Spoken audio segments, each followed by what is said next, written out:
Hello everyone, it's Shane Kanto, your Wasteland reviewer, and I'm here to review director Mark Foster's White Bird. And this is a spin-off of the film Wonder. This is from writer R.J. Palacio. The book, this is adapted by Mark Bomback, and like I mentioned, directed by Mark Foster, who's done such films as Finding Neverland and plenty of, like, A Man Called Otto recently. And this film takes the story of Julian, played by Orlando Schwartz, who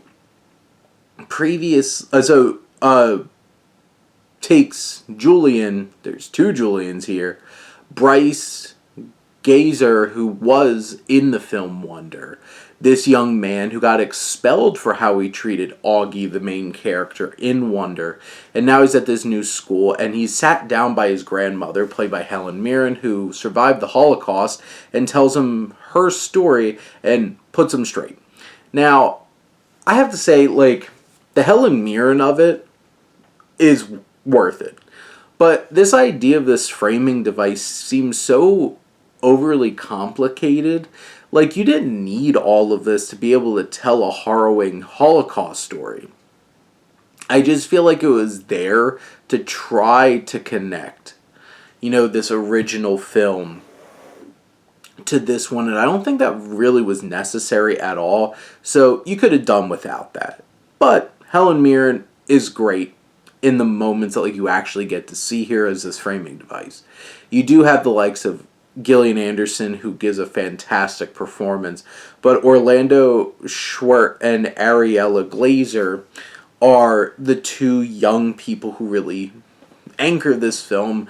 Glazer playing Sarah, our main character, grandmother, who's going through this whole entire experience and winds up running away from school when the Nazis show up to take away all the young Jewish kids, and winds up being brought in by this young disabled man, played by Schwartz, and with his mother, Anderson, and how she survives this journey.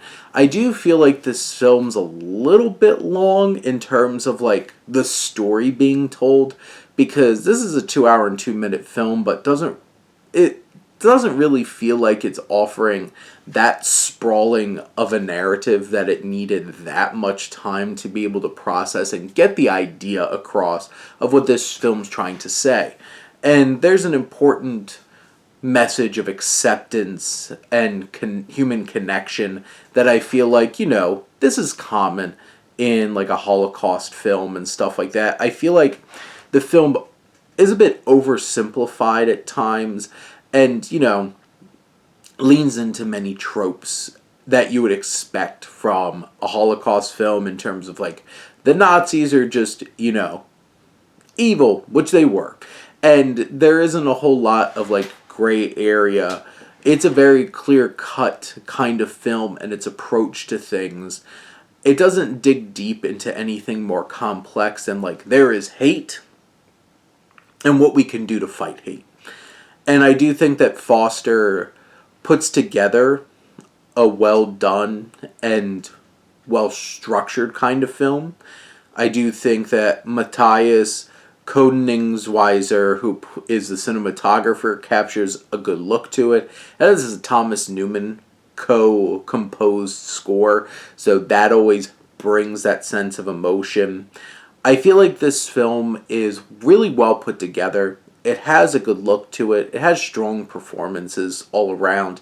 It has, obviously, an important message to get across. And in the end of the day, this is a film that hits the right beats, delivers upon it, doesn't offer you anything particularly new, crazy, out there, interesting, or bold, but it is very clear in its messaging, and which is a very positive message of acceptance that's really needed today, for sure.